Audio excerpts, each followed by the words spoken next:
যদি নাই বাসে আমার মা আমার ভাইয়ের না বাংলাদেশও দেখান, আর কিছু চাই না। আর যদি বাংলাদেশের চিকিৎসা যদি ভালো না হয় তাহলে তারা বিদেশে বাড়াবার ব্যবস্থা করেন, বিদেশে বাড়াবার ব্যবস্থা করেন। যদি টাকা লাগে আমি টাকা দেবো, কিডনি লাগলে আমি কিডনি দেবো, ফুসফুস লাগলে আমি ফুসফুস রাখবো। আমি একটা গরিবের সন্তান, আর কি দিতে পারি আপনারা? আল্লাহ পাক আমাদের নেত্রীকে সুস্থ করে দিবেন, আমাদের নেত্রীকে সুস্থ করে দিবেন। আপনারা সবাই দোয়া করবেন।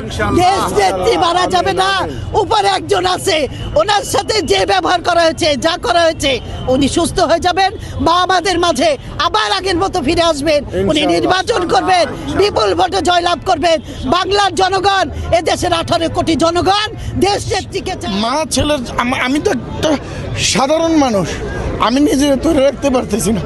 তারেক রহমান আর আল্লাহ জানেন তারেক রহমানের অবস্থা কি। দেশের সাবেক প্রধানমন্ত্রী ও বিএনপির চেয়ারপারসন বেগম খালেদা জিয়া আবারও গুরুতর শারীরিক অসুস্থতা নিয়ে হাসপাতালে ভর্তি হয়েছেন।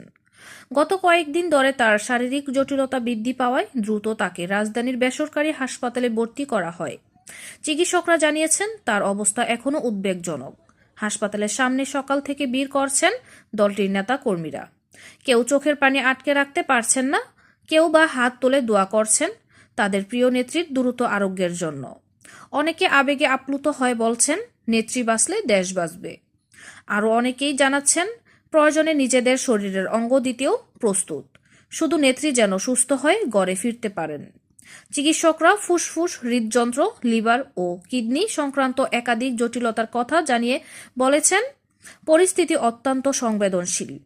এদিকে দেশ জুড়ে চলছে দোয়া মাহফিল এবং প্রার্থনার। সামাজিক যোগাযোগ মাধ্যমেও মানুষ প্রকাশ করছেন তাদের গভীর উদ্বেগ।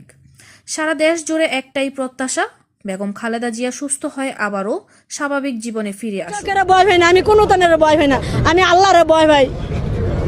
রাখে আল্লাহ মারে খায়, এত নির্যাতন করছে, এত কষ্ট দিছে, খালি কইছে আল্লাহ রাখে আল্লাহ মারে খায়, এই কথাটা খালি কইছে। আর তার জন্য নামাজ পড়ছি, আর আল্লাহর কাছে দুইটা চোখের পানি জোর জোরে ফেলাইছি।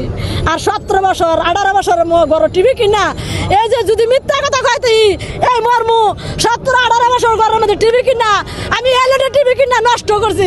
আমি খবর দেখি নাই, আমি খবর শুনি নাই, আমি আমার মার জন্য দাঁড়াইতে পারে না, আমি দেখি নাই। আমার মা কোন দিন আইবার আমি বইয়া দেখমু, আমি কাজ করে খাই দিকে কিছে আমার মার আমার মন ধরে বলবো। আমি ভাই জানি না কেন আমার মার আমি এত ভালোবাসি। যদি মার জন্য মরণ লাগে আমি মরমু, বাঁচুন লাগলে আমি বাঁচমু। হ্যাঁ, বেগম খালেদা জিয়া আমার গণগণ নেত্রী, আমার মারে আমি ভালোবাসি। মা ছেলের আমি তো একটা সাধারণ মানুষ, আমি নিজে ধরে রাখতে পারতেছি না।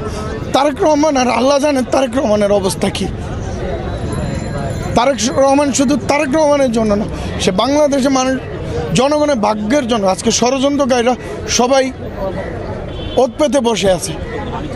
মানুষ বলতেছে তারেক রহমান তো চাইলে আসতে পারে, লন্ডন আর বাংলাদেশের পথ কতটুক উড়ে আসতে পারে, কিন্তু ষড়যন্ত্রকারীরা তো সুযোগ নেই। মার বুক বড় নির্যাতন